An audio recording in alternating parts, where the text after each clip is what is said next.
Hey guys, today is a very unusual day because we are still in bed with Kate, but it's the first time we are doing an actual interview or podcast.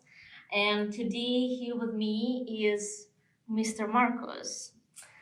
So I apologize, there is no bed, but take it easy, man. That's our first interview, okay? So I'd like to introduce you, Mr. Marcus. So this is an American actor who shot over 1,800 adult movies, and he is an AVN Hall of Fame. So give it up for Mr. Marcus. So just a couple of words about how we met. So many of you might know that I work in sex toy industry and Mr. Marcus works in the porn industry, and we are both in like adult industry, right? Right. So I started my career 10 years ago back in Russia, and I was a sales associate at the adult store. And I was selling his dick, literally, because he does have a replica of his dick from Doc Johnson. Right, So right, please right. buy it, right? And then 10 years later, we met at AMI convention. It's B2B convention for like our pleasure product. So we met, and okay, and I was looking at him, and I was thinking, oh my god, like I was selling his dealer, right? And Wow. and I couldn't not to use this opportunity to invite him in bed with Kate. So, Mr. Marcus, please tell us a little bit about yourself. Well, to back up for a second, when you were talking about selling my dildo, I was like, What? no, I was just, it's out there, right? Right, It's I know, available right. for. I'm like, what? No, I'm just kidding. No, I was, I've heard like from different people that work at shop stores Yeah. that were that's how they would first heard my name Right. by selling either the movies or the dildo. That one was great. I can tell, like 9 inch. Bucky look, sister, right? You're selling it in Russia, huh? I was selling it in Russia. Yeah, we sell Doc Johnson product. We were selling it in Russia, yeah. But it's sold all over the world. Don't worry, you're famous. No, that's good. That's good. Go Russia. No, not right now. Not right now. Well, yeah. Fuck it. Yeah. Okay. But yeah, I mean, I got into the business in 1990. It was like the end of '93. That's when I really wanted to get into the business, which seems like a long time ago, but to me, it doesn't feel like that. Doesn't everyone feel says that 90s were like best, right? I think so. I think the '90s were just really. It was more family. It was more family, meaning it was more of a professional family. Mm-hmm. But we kind of all knew each other. We supported each other. We looked out for each other. It was like a lot of people that were around in those days they're not around now. You know what I mean? There's only a handful of people that are still chugging away. Yeah. So back then it was good times. No social media, no cell phones. DVDs, right? Yeah. Well, I got into VHS. The VHS tapes, big old tapes. I know. This was the first ones that got into every bedroom, right? Right. That was the one that everyone had one hidden in the bed somewhere, underneath the dresser, somewhere underneath the mattress. Mm-hmm. So you started in Los Angeles, right? The homeland of porn industry. Right. I started. I went to Las Vegas. Okay. And I met some producers, and I met actresses who, I don't know, they liked me right away. And without seeing your dick? Without seeing the dick. Okay. Without seeing no dick. No dick was involved in that at that time. It was just eye contact. But was it your intention to get into porn, or you were just like testing the waters, or how? Like, I mean, it was probably both. I was curiosity, because I had seen a lot of at that time I just had magazines. Okay. You know what I mean? So I would be looking through the magazine, be like, ooh, and I would say, yeah. For sexual gratification, or like for planning your future career. Right. Because I didn't think of the porn industry as a business. Because by then it wasn't like that big Yeah, anyways, this is right? 93, 94. You know, to me, it was like, there's no. But Hustler was huge by that time already. Yeah, Hustler and Playboy, but I didn't look at them as a business. I didn't know Larry Flint and I didn't know Hugh Hefner. I wasn't sure about those guys until I got into the business, you know. And then when I got in, then I started seeing the crew, you know, the camera guy, the lighting guy, the warehouse, you know. When I started seeing, you know, uh, the experience behind the camera, then I started realizing, and then the fans. When you start meeting the fans, and you're meeting fans from all over the world, then you're like, oh, okay, this is bigger. This is bigger than just my imagination. So this was your first career choice, or did you work anywhere before that? Nah, you know, in high school, I had done some acting. I like theater. I love, you know, I like being on stage and Oh my God! Don't tell me you like opera. No, I mean, I love music. I do like opera. Actually, I gotta, you know, I do. That's the first guy who loves opera in my life. Okay. I have a friend of mine. I have a friend of mine who's, you know, a famous opera singer. So, you know, I meet people. I love music. I love entertainment. I love stage, and I love art, and I love creativity, and I love film production. So you wanted to be famous. You wanted to be on camera. I don't know if it was famous. I was comfortable. Okay. I was very comfortable with that attention. You know, I was comfortable. Okay. So it all started in LA, and you are from LA, right? Yeah, I'm born and raised in Pomona. Okay, so one of my friends who lived like all over the world in all the biggest cities once told me that LA and New York have the worst and the best of the entire world. Like, do you vibe with LA? Like, how do you go out? Like, can you imagine yourself living somewhere else besides LA? Because LA is the kind of thing, you know, like a lot of people come here and like in 2-3 months they realize like they cannot handle this. Like that's too much of everything. Right. Yeah, LA's changed a lot. I mean, back, you know, I was born in 1970, and so I started really. I was seeing LA at around 5 or 6 years old. My mother was bringing me to LA. I was in Pomona, but I would come into the city, and the city is not the way it was now. A lot of high rises and a lot of skyscrapers that are here now didn't exist. The freeway wasn't as busy. Um, you know, it was a quieter. LA was always quieter. New York was busy. Chicago was busy, but LA was quiet. And when people started traveling west and really bringing the entertainment industry, like blowing up, the internet blowing up, and I think because everything here was still kind of old, very, very 1950s, 30s, even 20s. A lot of the buildings were old. Uh, there wasn't a homeless issue.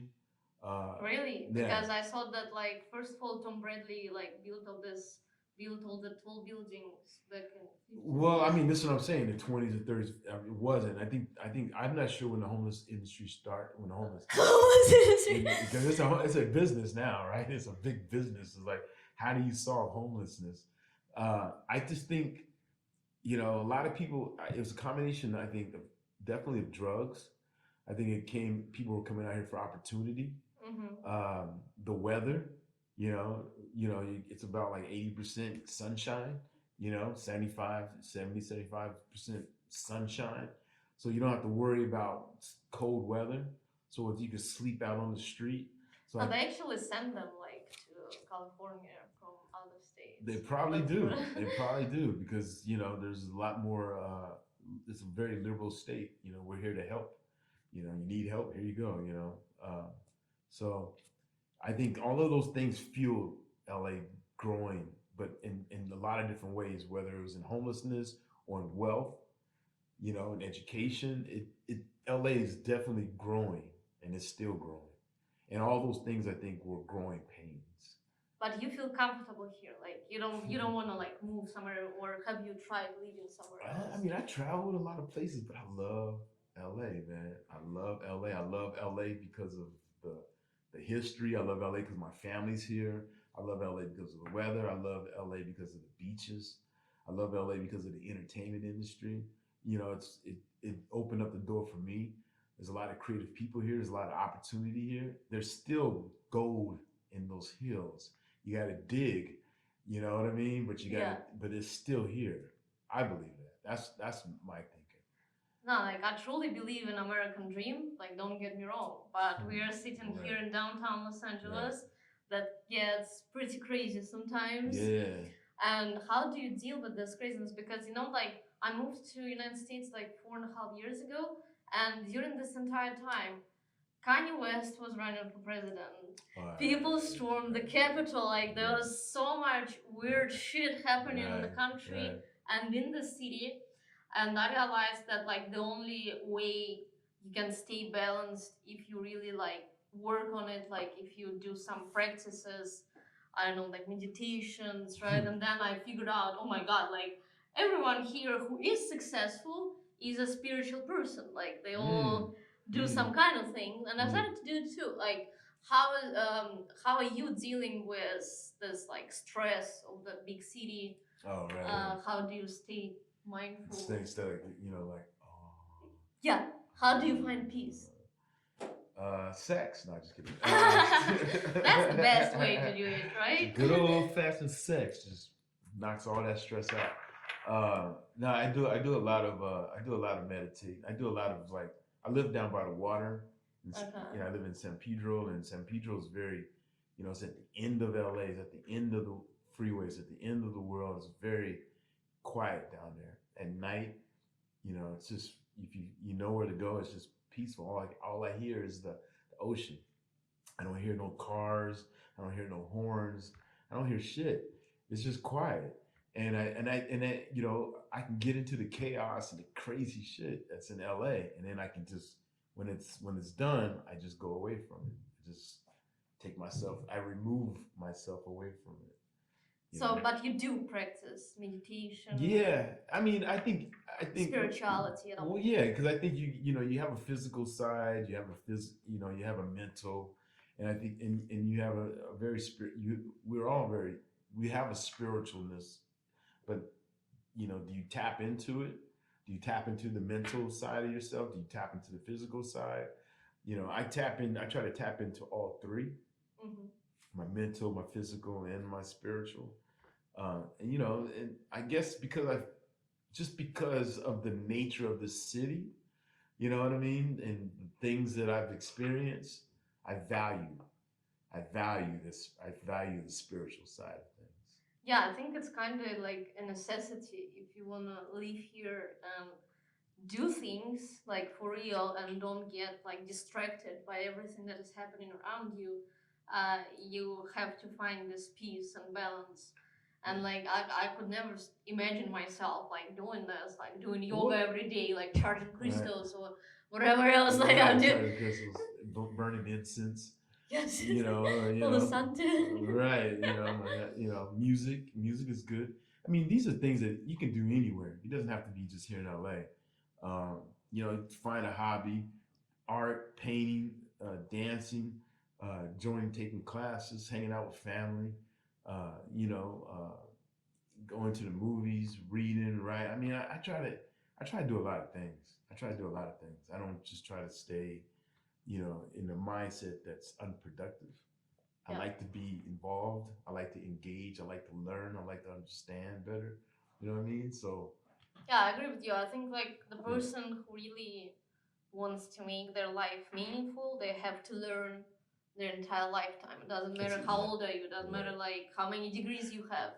You still can learn something every day, even if it's like a little small things, even if you think that by today or in a year, like you don't need it, but still you just become more fulfilled with this knowledge and just being an interesting person that can support a conversation. That's it's very valuable. Yeah, I tell my boy, me and my homeboy, he always says when I leave the house, shit happens. How old is he? This is your son, right? Huh? This is your son, right? No, a friend of mine. Okay. A friend. But we always say that when I leave, like when I'm in the house, everything is very mundane, repetitious. But as soon as I go outside, things happen. Everything changes. The people I meet, the places I go, the things I learn, things I experience, the things I engage in, it all changes. It's just, so there's a choice. It was like a line. I always say there's this imaginary line. The line is very safe and sound. I know that line, but as soon as I cross over that line, it's like, oh shit, what's going to happen next? So you created your own like little world, right? But you are not afraid to get out there and see what else is out there, see right? what's up. Yeah, I want to see. I want to see what's happening. Well, that's good. That's good. So, as I touched the kids topic, how many kids do you have? Oh, I have two. You have two. Two daughters. Okay. Are they all grown up? Pretty much. They're getting there. Okay. It takes time. I mean, you got to go. I look back at their age and I say I didn't know nothing. I thought I knew, but I didn't know enough. So what it is where they're at right now. I feel like there's still a lot to learn. So. But I think that like the fact that they have a lot more access to the information, right? All the opportunities, like you can choose whatever you want to be, and I'm sure that like when you were growing up, it wasn't like that, right? Nah, you could like everything was new. Right. But in general, I have a question because like I remember when I told my mom that I was hired at the adult store when I was 17 years old. My mom told me that it would have been better if I said that I was pregnant. Really? Yeah. So I mean, like for us, right? The things that we do, our industry, and like how being sex positive can be actually beneficial for like the way you feel, the way you act in your life, like the way you enjoy life is always a good thing. And we also like help people to be more open, more like sexually attractive and acceptive and just push their boundaries. But for our families, it always like they don't look at this. Yeah, they always push back, right? Well, I think society now way more sexualized. There's way more sexual activity. There's more sexual documentation. Our cell phones, our sexual. We share in our sexual experiences um, more openly, more frequently. There doesn't seem to be this shame. There doesn't seem to be this embarrassment. There doesn't seem to be any hesitation to like put it out there.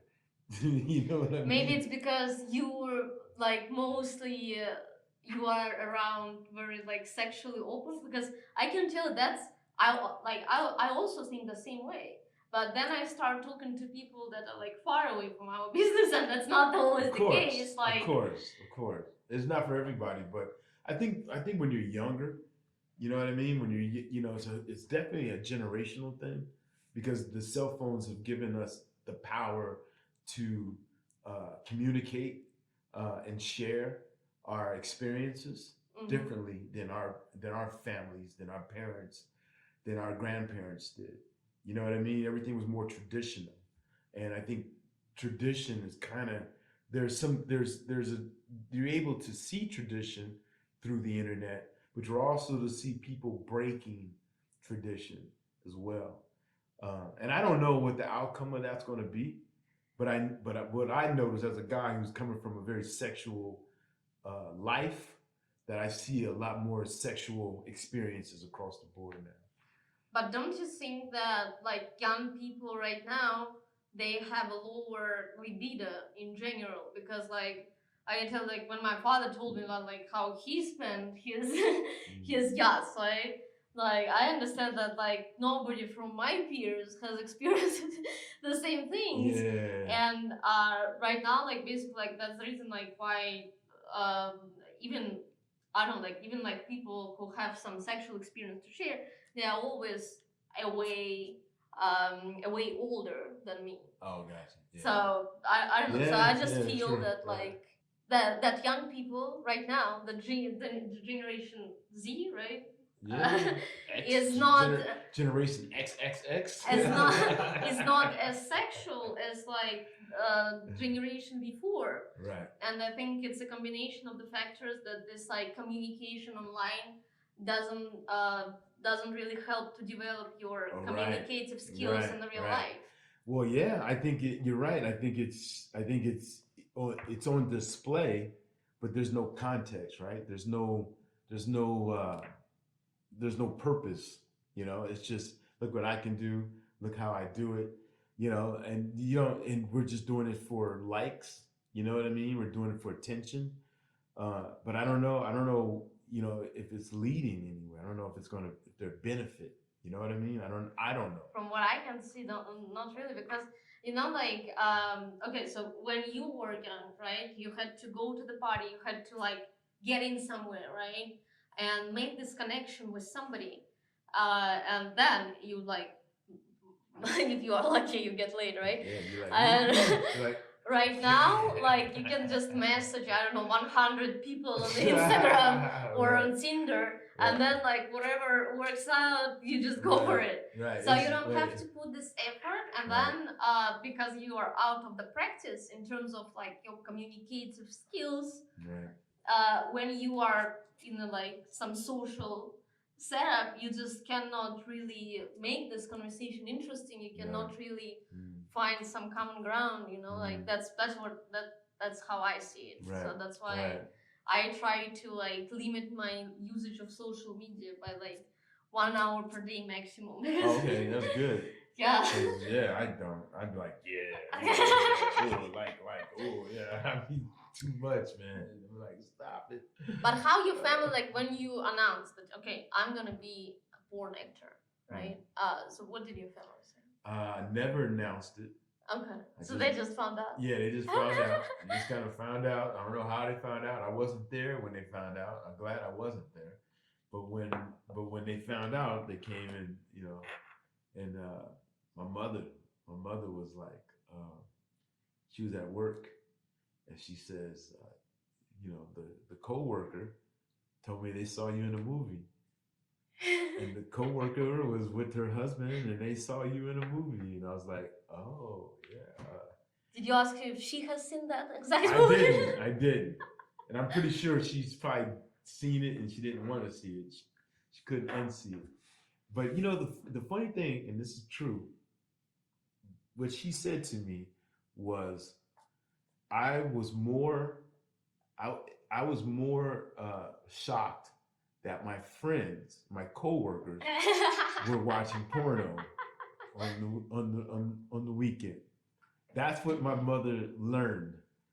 She didn't really care about me. So she understood that she was missing out, right? Probably. She probably.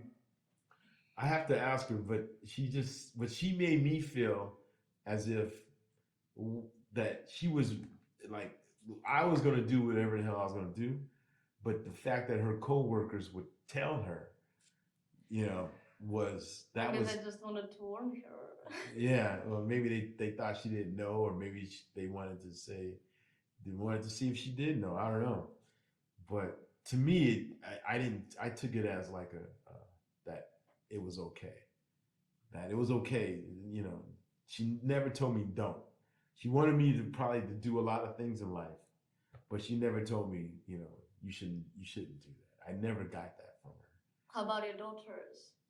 Well, my daughters are very, I don't know. My daughters are very, I pushed education on them because people would always tell me all the time. They would say, what does your daughter get into porno? What if your daughters do porn?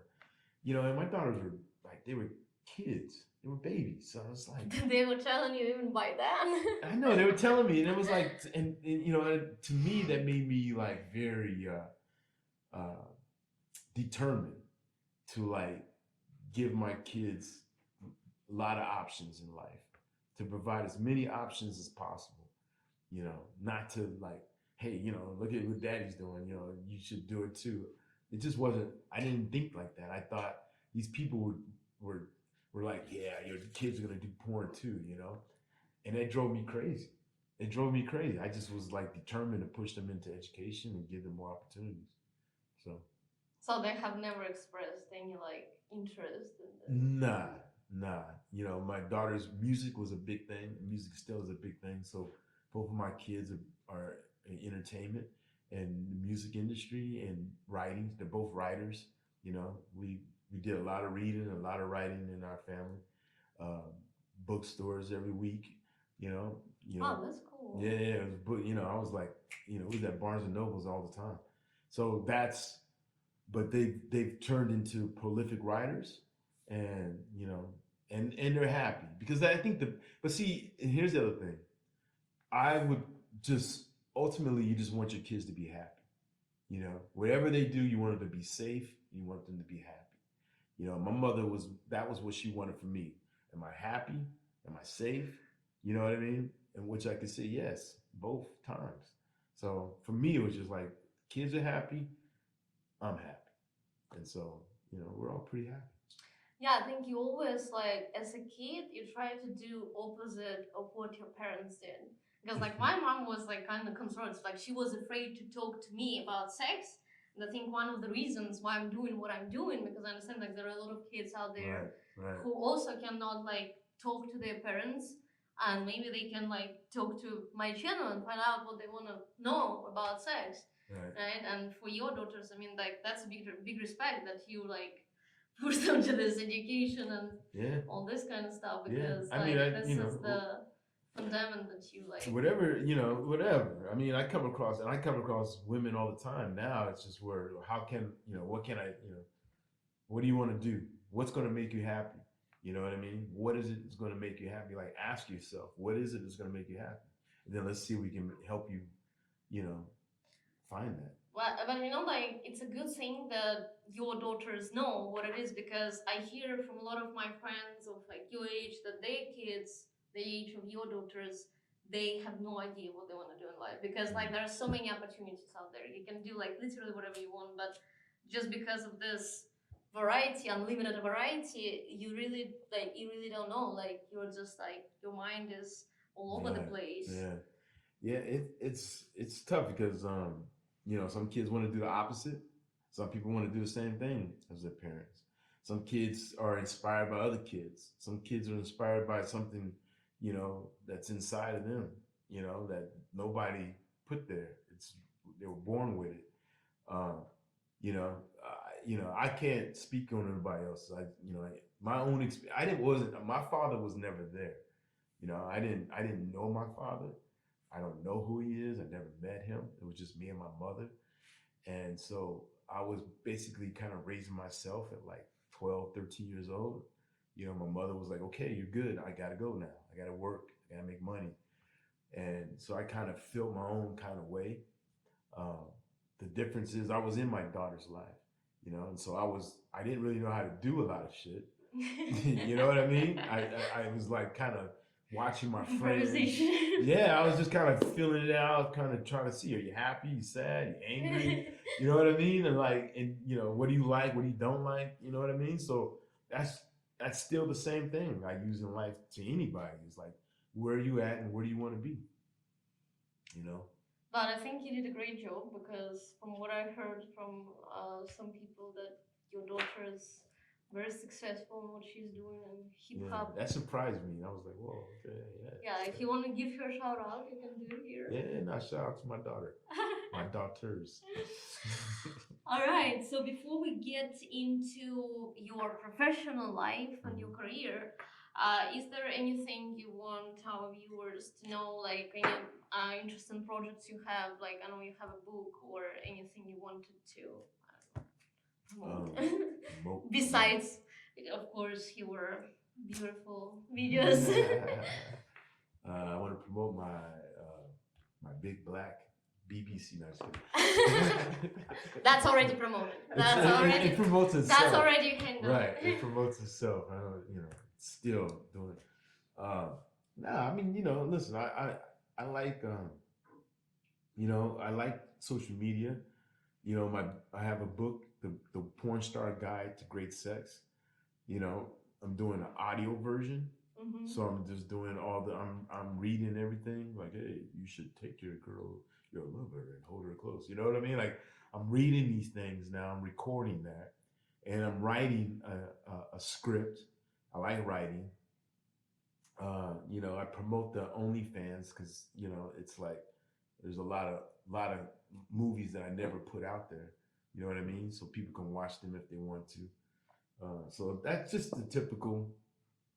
So how do people find you on OnlyFans on Instagram, and when they can actually hear your book in while they're driving the car, like Mr. Yeah, Marcus is saying, oh, sure, quietly, yeah. As and you smack her ass, very gently at first. see Don't. how she reacts. Right. Then speed it up a little harder. There you go. Don't miss your exit now. Keep driving. Keep your eyes on the road. It's all there. It's all in the book. Yeah. You can find me online. Everything is under AKA Mr. Marcus. Okay, you do OnlyFans, right? Yeah, everything. Only I mean, I don't do it like people like the generation does it now. I'm like an old guy. I put up a bunch of old stuff up there that no one's seen and shit. But but OnlyFans, you never know. There's a lot of different ways to approach OnlyFans. So, but that's how you can see a lot of hardcore stuff. Like, okay, so what kind of stuff is hardcore for you? Let's just clarify that, because like I'm sure that your perception of hardcore and somebody who is just randomly Right. got into watching this, Right. maybe they have different, if me and you made an OnlyFans, right? Yeah, We okay. make Let's imagine that. like let's say we make a video with these cameras, right? Me and you. Okay. The only place that they will be able to see that is on OnlyFans. I understand, but what is hardcore in your in this world, like now? Yeah. Well, it's not as hardcore anymore, but yeah, I feel the same thing. Like all hardcore videos were shot 10, 20 years ago, right? Right, 20 years ago, it was hardcore. Now it's very like, I don't know. I feel like if it's gonna happen, it's gonna be very like natural, It's just gonna be like, oh shit, let's let's do it. Like Larry Flint once said, right now it's all vanilla sex for me, and it was 90s. Vanilla sex. Yeah, and like I agree with that, because when I was at the first XB show and I met this guy Max Hardcore, this like in the head, right? Max So right. I didn't like at first. I didn't know him, right? Like he was just like taking pictures with me for some reason, right? And for a lot of reasons. I don't know why, but then people told me like, hey, this is Max Hardcore. Okay, and I looked it up, and I said, okay, like this guy is like peeing on people in 80s, or and stuff like that. And I understand that right now, like with this mainstream porn, like Vixen Studios, you don't have shit like that. Like I mean, it is vanilla. It is vanilla, right? Yeah, because now it's very like Me Too movement, consent, you know what I mean? A safe environment. Nobody wants to get, nobody wants to, violate you unless you consent to that violation and you agree to it. And so I think what Max was doing, it's very like, there was no check.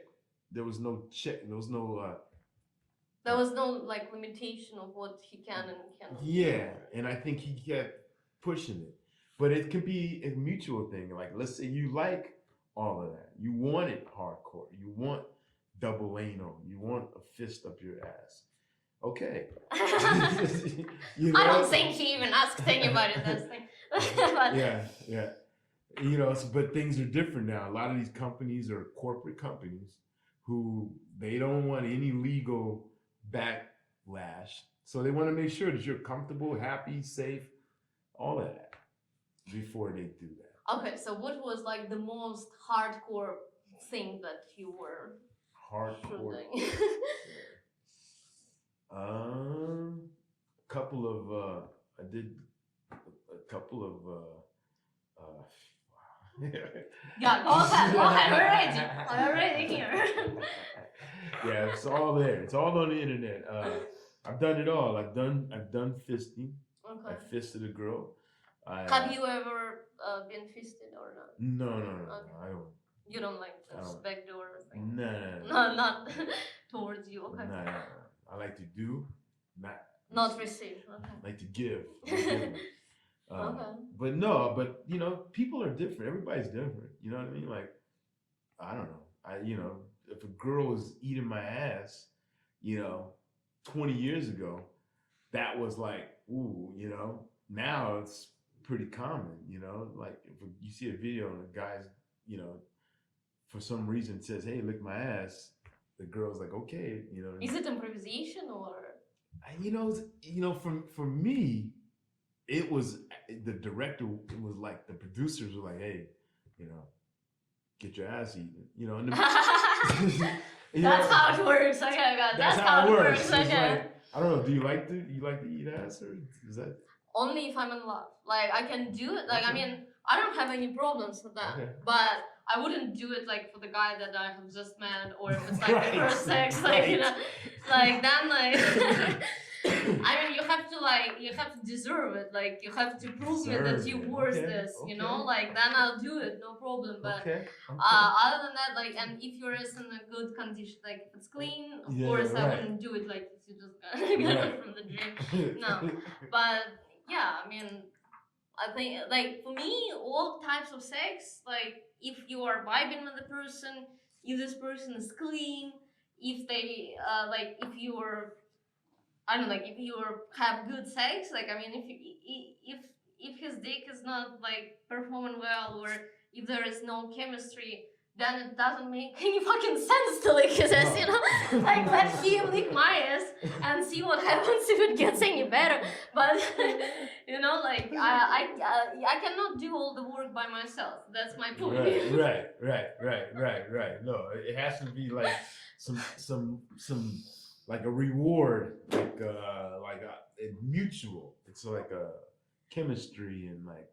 Not, like don't get me wrong, I don't expect anything back. Like for example, like if I'm giving a blowjob, I don't expect to get over from him. But it's more about like the eating ass is like very intimate thing. I don't know, for me, right? So I have to like for this particular activity, I have to have some feelings involved. No, I get you. So that's. Do you like your ass eaten? I mean, with the person, with the right person, yes. Yes. And if there is like anal sex following. Right. Like if it's just random licking ass, like why? Right. Like, Right. It has to be. Right. It has to make sense. Yeah. I was just doing it because you know it's part of the scene that they would want it. Maybe sometimes the girl would ask, you know, and I'm like, yeah, go for it. You know, can I lick your balls? Yeah. And then she starts licking my ass, and then if it felt good, I'd be like, fuck it, yeah, go for it, girl. You know what I mean? Like if it feels good. So you are saying that on the porn shoot, they even ask you if they can lick your. Well, this was, you know, we were doing a lot of this stuff before it became something. I don't know if it's normal or not. I remember when we started, you know, when I started, anal wasn't a really big thing. You know, this is like 95, 94, 95, 96. You know, then the people started saying, hey, we do anal. You do anal? You do anal? Asking the girls. And the girls say, oh, maybe a little bit. And so we would do anal, but it wasn't like this full on fucking her ass. It would be like just putting the tip in, giving a few strokes, just because a lot of times she would only do it to experience it, to see if she can do it, or two because the money, or three because she wanted to do it, and she was into it, and she wanted it. You know, it's the best time to do it. So it depended on that. Now I don't know. I don't know what's it like. I don't know. You know, it still comes down to the girl and what she's comfortable doing. That's the only way you're gonna get something, you know, that looks hot on camera. She's into it. You know what I mean? So so anal is paid more, right, than regular? Yeah. For girls for most, or for guys too? I think so. Yeah. Like I don't think the guys get any more money to do it. Because the guy's like, I stick it here, I stick it there, I stick it here. Where else do I stick it? On booty, okay, I stick it here too. He don't give a fuck. He's just sticking it where he wants to stick it. But I think up to the girl, no doubt. The girl decides everything. She should still be in control. Okay, so we have found out that anal is paid more, right? Um, okay, so have you ever watched your own porn, right? Like, I mean, for just with a partner or just for reviewing your work, or like, can you get off watching your own I porn? know, right? Because, like, that's very interesting. Like, it's out there in the internet. Like, how do Right. you? How do I like? Do I Google Mr. Marcus and Yeah. be like, yeah, that's me, girl. Mm-mm. Nah. No, I like don't. seriously, you I don't watch don't. your own I porn. never do because it's just weird. I'd be like in my mind. I'd be like, because I'm too looking at it. I'm looking at it, and I'm not looking at it like enjoying. I'm looking at it to like analyze it. Like, why did I do that? How come I do that? Oh man, I should have did that. Ooh, if I see something that looks good, I'm like, ooh, that's good. You know what I mean? I'm still kind of critiquing. I used to hang out with I would hang out with some rappers Uh-huh. who would listen to their rap music all day long, their songs, and I didn't understand. Like, you made it, it's done. Why are you still listening to your own music? And the only thing I can understand, only thing I can see was that they wanted to get better. They wanted to. They liked the music that they made. You know what I mean? With me and porn, I was always in the moment. You know what I mean? I was in the moment, and I don't feel like I can ever get that moment again. Like, whatever that moment was, it's gone now, and so I would leave it there, and move on to the next moment.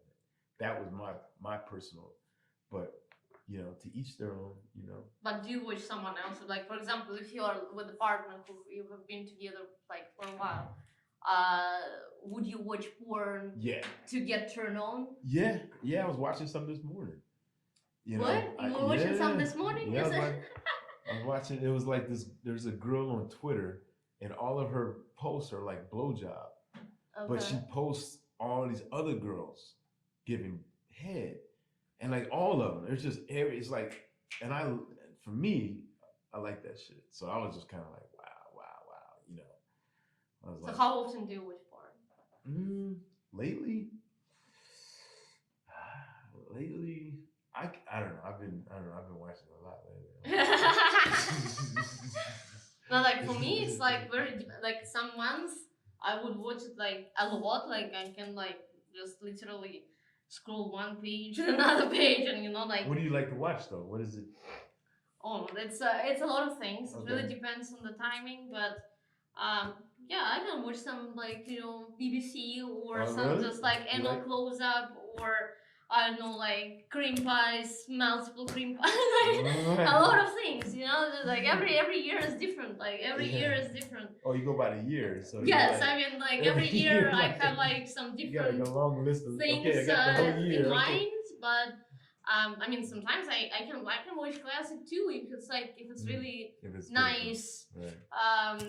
if it's really nice one. But before like I used to like this porn with the with the scripts like in a castle or with some like Okay, when some like a different big production. yes like Yeah. 1 hour movie with the Right. story with the script Right, that right, looks right. like a fucking I don't know Like a movie, like a like real a movie, movie yeah, for a movie theater. like Yeah. Lifetime, but with fucking in it. Yep, yep, Yeah, I mean, so like for me, it really depends on my mood and if I like have some like fantasy in mind. But yeah, I have watched like a lot of weird shit fantasy. too. Like once. Right. So once I had a guy who like really like he was good person, but we didn't match in bed. Like it was just disaster. And I was thinking like how do I end it because like he's so nice. I cannot tell him that like like I can fall asleep fucking you. Like I cannot tell him that because he's such a nice person. And I'm thinking, okay, I'm gonna try one thing. And right after sex, I told him, do you wanna watch like some porn together? Maybe like okay. you can like Right, do it right. another time.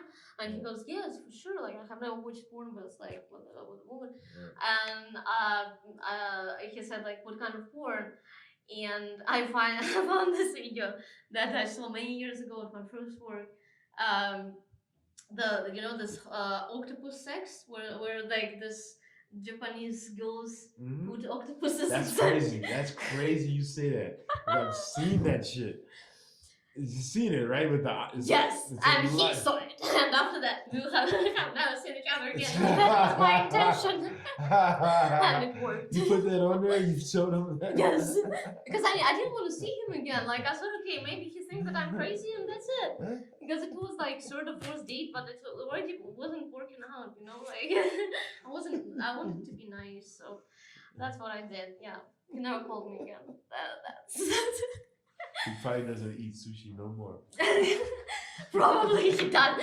Believe me, it's a big shock. When you see it for the first time, I remember when I Yeah. saw it for the first time, I was Yeah. like 19 years old. Yeah. I couldn't have sex That's- like for a week. It's crazy because some of the first things I saw on the internet were like, you know, I shouldn't have seen.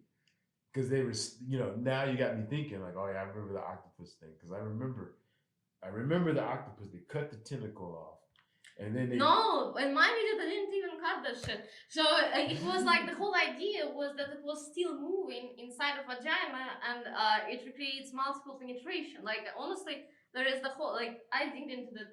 There is a whole segment of anime porn, right? And they have this idea of multiple penetration. Right. And that's why the octopus is supposed to be alive and moving inside of vagina. And well, in mine, they cut the tentacle, and the tentacle was still whipping around. First thing I mean, you know, you shouldn't be seeing these things, but you see them because that's an extreme shit, and people are curious. And now somebody's filming it, and somebody's making it, somebody's in it. You know, but that was before, as I got into porn, that was like, you see all these really hardcore, really extreme things, and you say, okay, I don't like that, but I do like this, you know? So you have never participated in like hardcore, extreme kind of shit? No, I mean, you know, I was always kind of like, I love sex, I love women. And so I was really, how do I have more sex with women? So that's a smart choice of career for You this. know, so it worked out. You know what I mean? Even though there was all these other things happening, I wasn't drawn to it. You know, I wasn't interested in it. So you don't have like fetishes or something? No, the fetish I like is good head. Good head. That's not very. I don't know. Very normal. It's a very normal thing, but it's also it's a very special thing because not every girl knows how to give like this, you know, really intense head, or even likes to do it. You know what I mean? Some girls don't like to do it, and some girls I watch them and they just totally, their eyes are in the back of their head and they just. You know, just about to die. They just love it so much, and so okay. Yeah, no, they do. They enjoy it. They get off on doing that, and so that's the type of shit I'm into. Okay, so if you are touch this topic a little bit, let me take this and okay. So here is Doc Johnson signature Cokes and balls. Cokes and balls. This is Mr. Marcus replica of his own penis, right? Yes, and me. here's my first question about the giving a head, right? You said you love. Okay, you're proud of this side more. I'm proud of that because it shows like it's so accurate. Okay. So here's my question. Basically, I think like so this is 9-inch tape, right? Which is like pretty solid. Yeah. So the question is like my balls. when you scratch my balls, I scratch my balls. Like that or not right now. So the question is, when you know how to, like, for example, I drive like a compact car, like little Lexus, right? But if someone asked me to drive a bus, right, I don't know how to drive a bus. This is just like we are talking about cars, right? Yeah. I think with the dick is the same thing. Like if you always had like the same with the dick. If you always had like maximum of 6-inch, then it's not likely that you can take like 9 inch all the Oh, way right, back right, into right, your okay. throat, right? Right. So, how did it work for you, like with the women outside of the industry who maybe like didn't have an experience with something like that? No, take it slow. You know, take it slow. Just take your time. Don't rush it. You don't have to take it all, anyways. I mean, this is if you go this far, it's gonna feel pretty good. You go this far, it's gonna feel okay, and if you go here, it's gonna feel great. But you determine where you comfortable. You determine. You fit. You let me know. Okay, so basically, women like you didn't have an experience where you like get into the bed and then she sees your dick and she's like, oh wow, no, I cannot do this. Like this is too much. Have you ever had this? Nah, I mean, if a girl does, maybe she's doing it for her own, like, turn her arousal. Maybe she gets excited because she wants to experience it. But no, most of the time we just use a little more lube. Okay, A okay. little You more play it spit. smart. You play it You smart. know, a lot more foreplay. You know.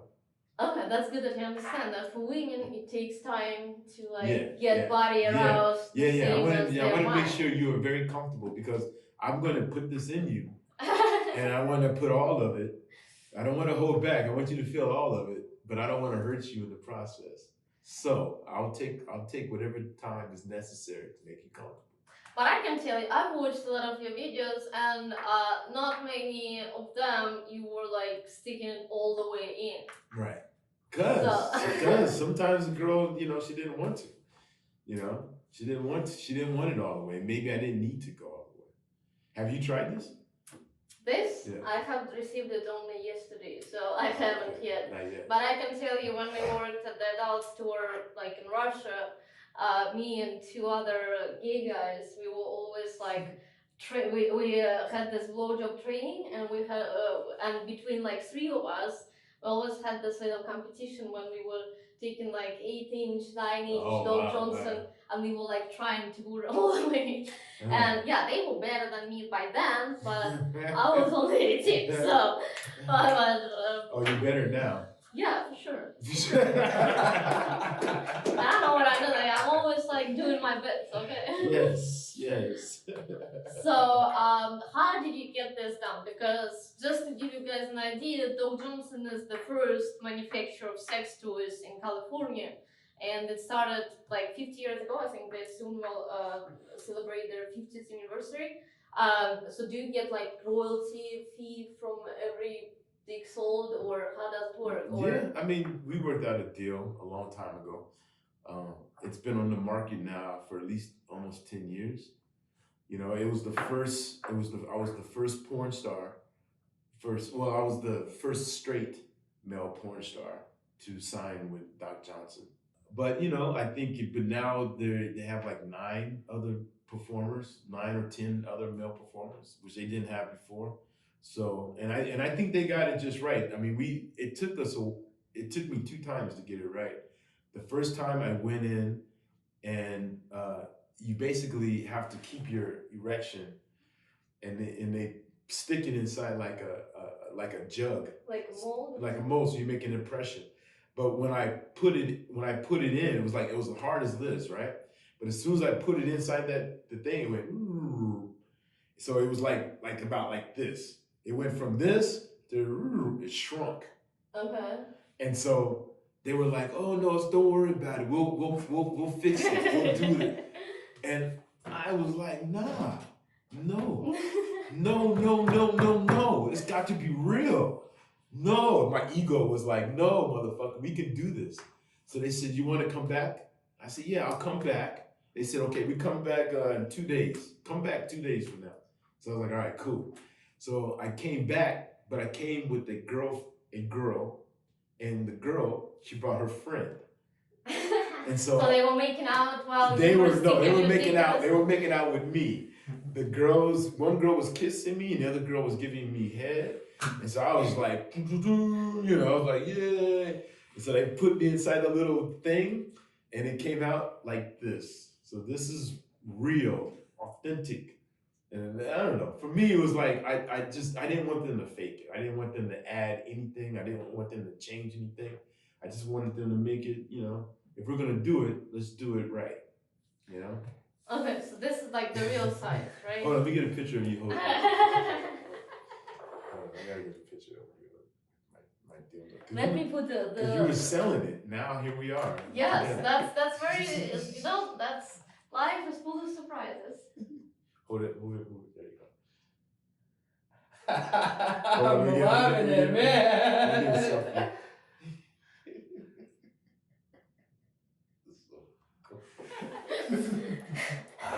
Yeah, you see, I got prepared. Okay, so basically you will still get paid like royalty fee, right? Yeah, For this. yeah. I mean, they they have licensing deals, and so Doc Johnson makes it, and then they sell it for you.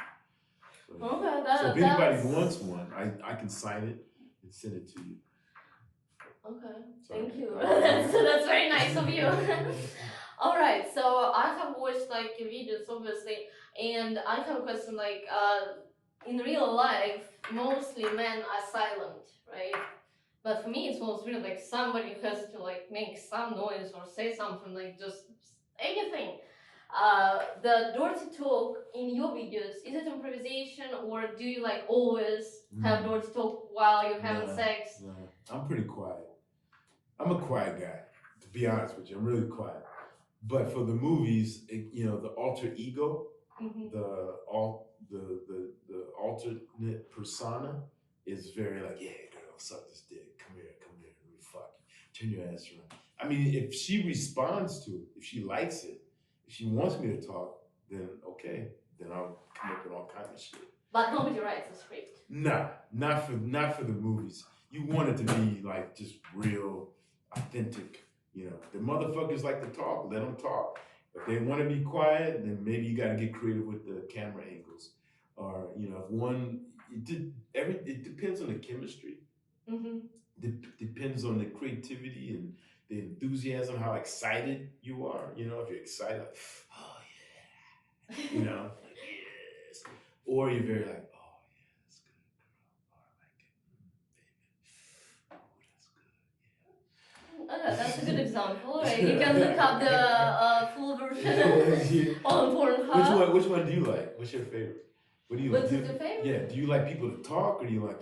No, I can tell like when I started watching porn, for me it was like very weird that I couldn't find porn with the like real dirty talk.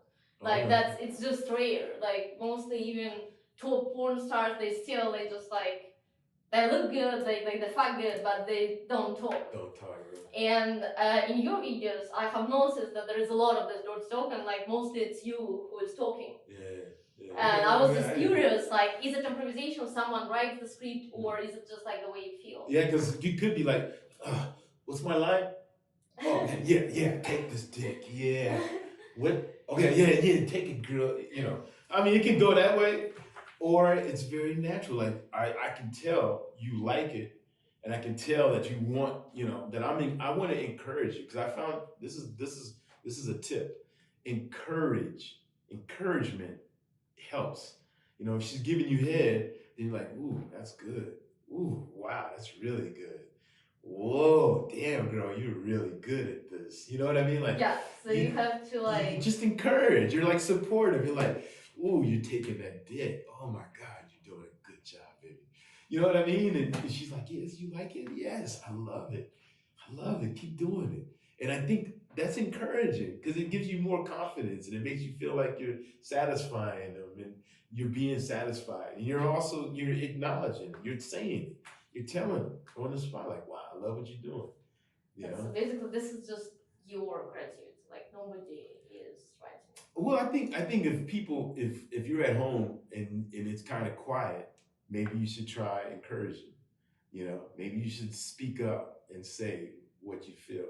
No, I always think that it's better talk rather than not talk. Right. I was just like curious about like how it works in like professional world. Now in the porn world, it's nice. It's better when it's natural and it's chemistry, and it just happens.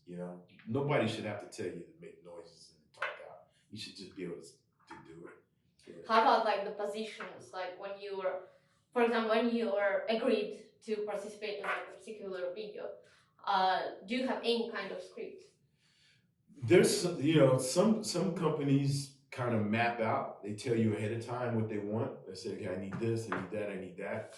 And then it's up to the performers to like kind of get them what they need. You know what I mean? Like they'll give you like a list of things that they want, and then you and the other performer, you okay, we can do this, we do that. And, you know, it kind of like in the camera guy, what I like is a camera guy or camera person, could be a male or a female, who's filming it. If they just know how to move the camera, you know what I mean? So that I don't have to move, you know, if me and her, like, we're like on the side, we're doing it and it feels good, then move the camera. Don't move us, move the camera. So you don't want a lot of direction. You want more instinctual things to happen, and you want your camera person to go and move the lighting and move the camera and don't interrupt the sex. Let the sex happen naturally. But how long does it take to shoot like one video? Like, is it like one shot, or like how many takes do you have to? Well, you know, there's a performer by the name of Rocco Steffetti, and he's an Italian performer, and he's probably one of our top male performers in the business. And you know, his scenes when he shoots it are about 40 minutes long with no edit. And the way you can tell there's no edit is because you can see it builds. You know, it's very kind of very soft and sensual, and then it gets harder, and then the girl, there's different barriers being broken. You can tell her losing herself, and he's getting into his stride, and things are heading to a climax. And I would say a good sex scene to shoot it can run anywhere between 40 minutes and an hour, uncut, no stopping, no interruption. It's like almost like a performance. You know, it's just there's two people doing it. So, but to shoot it completely, 2 hours, 2 hours to shoot, to stop, to clean up, to take pictures, to don't get all excited. You know, it's like I like this show. Yeah, That goes one part. You have to like what you're doing. You have to enjoy it. I love it. I do enjoy it very much. But you know, so you want to give yourself like 2 hours. 2 hours to be comfortable, to stop, in a good sex scene, you don't want to have too many edits. You don't want too many stops. You just want things to flow. You want to find those moments. You want those moments to happen. You know, if they happen, it's like I tell you, as a viewer, as someone who watches it, you'll be happy. You'll be happy with the results. You'll feel like you're a part of the process. Do people take like Viagra or something? Because sometimes they still might feel under the weather, or I don't know, just cannot come. For example, my producer of my channel just told me this very interesting story a couple days ago. Like, we were preparing for the shooting, and he told me the story, like he was shooting the porn video in Moscow, and the actor couldn't come because he was on coke or something, and the guy who did lighting said, like, they were like thinking like what to do, like he cannot come, like someone has to do this cam shot. And the guy who was doing lighting said, I can come. He took off his pants. Where to come? He asked him. Right? So, Right. I mean, we are human, and anything can happen to your like body. And what do you do if, like, I don't know, if you just can't? Like, is it common to take Viagra or to fake orgasms? The lighting guy was like, "Hey, I got it. He was ready. He was ready. He's like, yes, my turn. I got it. Don't worry, I am here to save the day." Yeah, that's a real story. It happens. I know it happens. Shit, it does. I don't use anything, no Viagra, because I started way before Viagra. I started maybe. You got used to it. I had to, and I feel like it was cheating. To me, I thought it was cheating, and so I didn't use it. And some days I was good, some days I was like, but most days I was good, and then some days I'd have to take a little longer, to get we call it dialing in, like focusing. You know what I mean? Making sure I knew how to do it. But There's plenty of guys who still like, hey, I got it.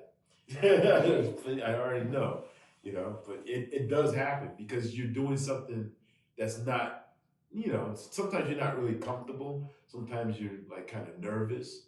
You know what I mean? You're not, and so your dick will respond accordingly. Okay, so basically you don't take any enhancers or No. like nothing. Okay, good. All right. So another question is like that I have just because I'm curious because like when guys like on a date ask me like what are you doing for a living, right? And I'm telling them I'm selling sex toys. Like it blows their mind. Like they don't know how to react in most of the cases because of the different reasons. But when you meet people, when you meet women like outside the industry, uh, like is it a big shock for them to find out that you were like born actor? Or yeah. do you date only in the industry? No, it depends because I don't know what they think. I don't know. I always hear about it later. Like they're like, and hey, he's a porn star. I always hear those things after the fact. I don't walk around like, hey, I'm a porn star. I don't. But do you mostly date like in the industry or outside the industry? Because like I tend to meet a lot of girls outside the business. That's just because I'm not always around the porn the porn stars as much anymore. So you know what I mean. But I show up at a few parties, but there's no like, hey, I want to fuck you. Hey, I want to date you. No, it it hasn't. There's girls that I enjoy talking to, no doubt, but no, there's no sexual relationship like that. but is there like a problem for women outside the industry that you will never like be monogamous? Because that's how it is, right? Like you're still No, I shooting, know. right? I mean, I could, but I feel like I'm older now too, and if I want to be monogamous, I could be monogamous. I don't. I know now. When I was younger, I didn't think like that. I'd be like, ah, fuck that, fuck that. But as I gotten older, yeah, monogamous, being monogamy is something that I totally can embrace. But do you feel like any competition right now? Because like you've had this career for like decades, right? And do you feel any competition? Are you planning like to retire or or you're still like happy doing what you're doing? Well, I don't know. I'm still a sexual person, and so I don't have to actually be on camera to express that. I don't have to be fucking to be that way. I can be it in other ways. I can be it with my photography. I can be it with my writing. I can be it just in person. You know what I mean? Like I don't have to. I'm not in competition, and I'm not retired from anything. So you're like hypersexual person, right? How the normal people call us that. Right. Not hypersexual, probably ultra sexual. Okay. So I mean, it's just like loving sex and just enjoying the process. That it's not like that you are doing this for money, right? No. But just like give us a little insight about like who is paid, like what your pay depends on if you are in court. Like it depends on the studio. It depends on specific type of the video. Yeah. I mean, depending on what you are into and what the job requires determines how I approach it. You know what I mean? If somebody wanted me to do something sexual, then I'd say, okay, what is it? Who's it with? What's it for? And I think the money would just be an afterthought, but I'm pretty sure it'll be substantial. So first you have to like what you're getting Exactly. into. Yeah, okay. You should always want to do it because that you'll do your best if you want to. You know what I mean? Like you'll do your best. Have you done like gay porn? Because I know that a lot of like straight girls, straight guys they shoot in like the same gender porn just because it's paid more. Have you ever done that? No, no. I'm not interested in gay sex. I'm not like, I have a lot of gay fans. I don't know if that means anything, but. Yeah, believe me, even I have some gay friends who are your fans. Like. Right, my gay fans are probably your gay fans. So we got the same fans. We're good. So, I just show them, I show them the respect that I expect from them. That's all. Alright, so my question from Russian side is, I'm sure that the industry was very different when you just started, right? Because right now there is like VR porn, there is like interactive porn. Actually, I work for the Kira that does toys that connect with interactive porn. So what is the future of porn and how the process is different with the technology? It might even be VR, virtual, metaverse. The pornverse. I think it's going to be more. Pornverse. Wow. Yeah, there you go. Cool, right here. I think it's just going to be much more mental. I think we're going to, find things that stimulate our minds, and they're going to stimulate our bodies in the same process. So it's gonna be more personalized, right? So you're gonna feel like you are right in the middle of the scene. Well, it probably has two things. It probably is probably going to feel like it's more personal because it's going to be more internal, but it may be impersonal because you are so far removed from it. It's not actually happening to you. Have you ever tried 360 VR porn? Like, have you tried to put on the it? glasses? Yeah. And I get really disoriented. I got really disoriented. Like, I went to VR Bangers, this company? Yeah. They like created the first like 360 camera for porn, and I tried it on. I wore this like headset, and I was like, so I could see myself, like my body, like my penis, and I could see like your penis. Yes, I was the guy in that moment, and I didn't expect any of that. So I put it on, and I could see like all these top 10 Pornhub stars sitting on my penis one by one, and they're like basketball team, right? Okay. And wherever I turned my head, there was a different erotic scenario going on. It was like so crazy, so realistic, and I felt like I was in the middle of the scene. And I was thinking like, oh my God, like this is huge, like this is the future. Yeah, I think you're right in terms of it being more personal because now you can customize it to what you want. You could probably put into the kiosk the performers you want, not just the top 10. Maybe you want Mr. Marcus first. Maybe maybe you want to have a virtual experience with Mr. Marcus or James Dean or or Belladonna or anybody, and then you can put them in to this program, and now you're actually interacting with them. I would definitely be into that. I would do that. I would do that because I think that would be way more of an experience. You know what I mean? An elevated, the next generation experience. I like that. Yeah, so the technology is in every part of our life, and porn is not an exception. Okay. All right, so I had to wrap it up, and my last question, because I think like this is a very big social issue that I really want to like know your opinion on that. Because my ex-boyfriend once told me, like I don't want my daughter to date like black men, right? And I told him, okay, so you are saying this to me, but every time I ask you like what porn are you watching right now, you tell me you are watching like Triple N or BBC, right?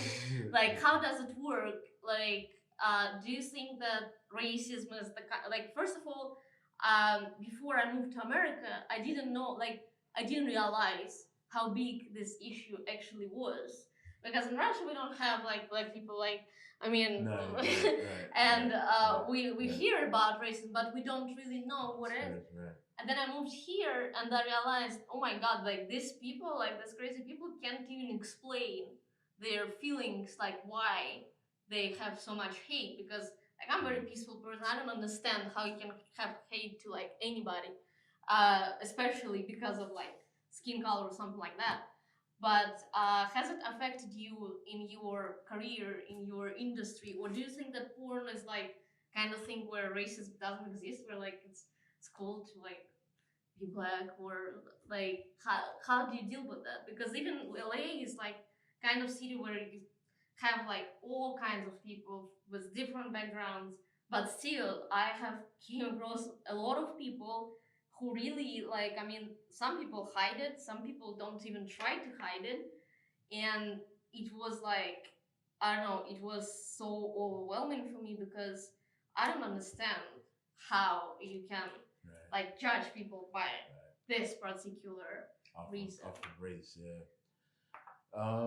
You know, unfortunately in our industry, there was a lot of racial issues uh, because they use race as a taboo. They use race as a mechanism, as a trigger for arousal.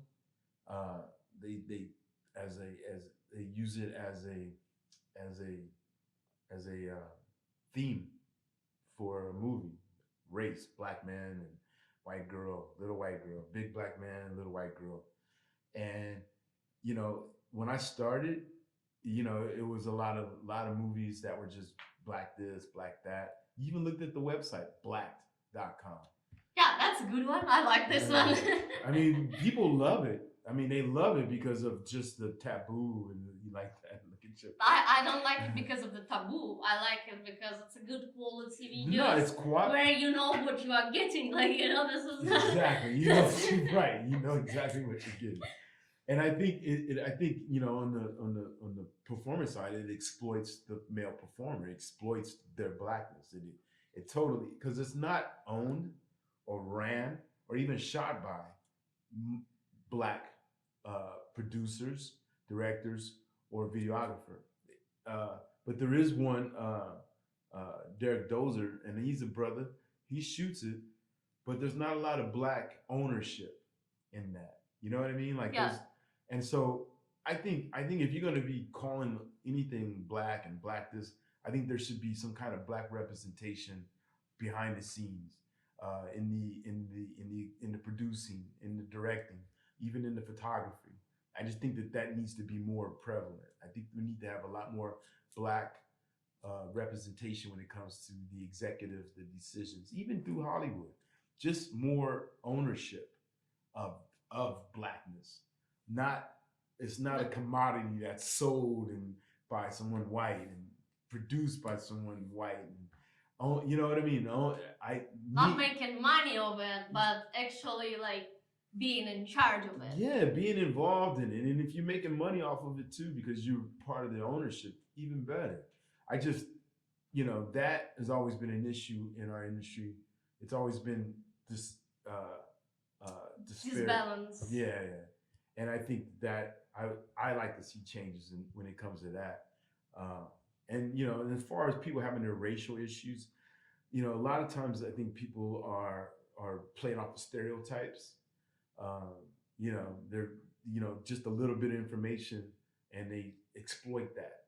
And I think that what I've learned, I you know, I fuck with people because you know. You like people. I like people, but I always tell people we got one address, planet Earth. That's it. There's no other address. We got the same home address. And we all are connected. We are connected like a motherfucker. You get on an airplane, you get on a bus, you get on a train, you get in an Uber, you sit in a restaurant. You never know who's cooking your food. You never know who's flying the plane. You never know who's driving the car. You don't know and when you get hurt, you go to the hospital. What are you gonna do? Get mad because somebody black or someone Asian or Spanish or Russian is helping you? Nah, you want the best person possible to help you. You want the best advice. You want the best education. You want the best. You want someone to treat you like you're a human being. And that person may not look like you. They may not culturally ever have an experience like you, but they're here to help you and take care of you. And that's the way it should be across the damn board. I think that's a very interesting question, and I think like for all people who are gonna watch this interview podcast in all Hollywood, like in big corporations like Netflix, Disney, they have to hire a certain certain positions of like different varieties of like Right, race and the right, background, and right. even like people who are helping us right now with the shooting, they've Yeah. been like They cool. They yeah, super cool. Like they have worked in this company, like, or they Right. tried, like, or they applied to this company, and this always, like, this is the rule, like they have to have like black people in the like in the top management, right?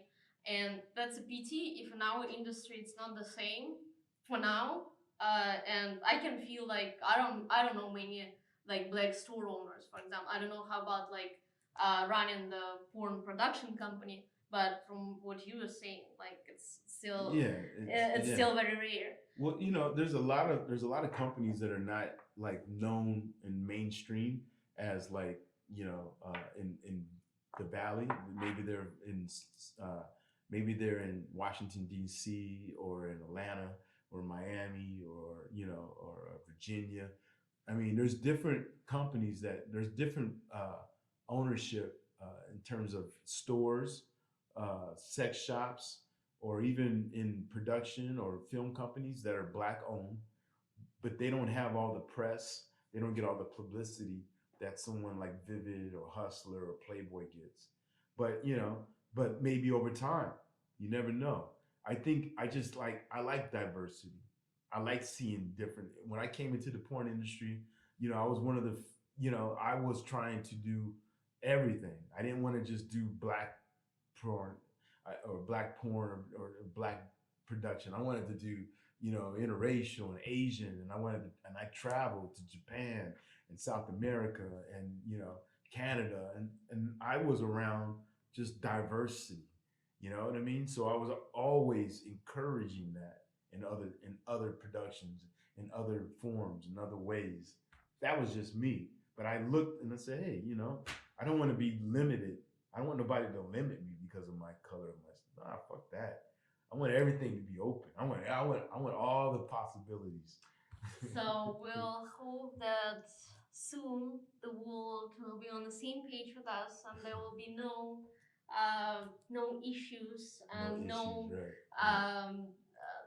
Just misunderstanding. and acceptance. Yes, acceptance and love and peace and joy. Good sex comes Good from sex. Shit. And yeah, I think a lot of people live on their own bubbles with a lot of limitations, with a lot of taboos, and hopefully this interview will help some of them to a little bit loosen up, to feel a little bit free, to be more like synced with their sexuality, with their personality. And we are really thankful to Mr. Marcus for sharing his lifetime experience of being in this industry, for producing all this 1,800 movies that people are jerking off on in the entire world, and he's still doing his thing. And we wish every one of you to find something that you want to do so passionate, like he is doing what he is doing, and be good at it. And even if it's not your thing, just be open-minded, and you will enjoy yourself, you'll enjoy your partner, you'll enjoy sex a lot more. Thank you so much for sharing everything that we found out about you. It was a very interesting conversation, and we'll be happy to see you again. No doubt. Yeah, thank you. And we'll see you next time, as always, in bed with Kate. No, thank you. Thank you for having me. Thank you. I appreciate you. That's right.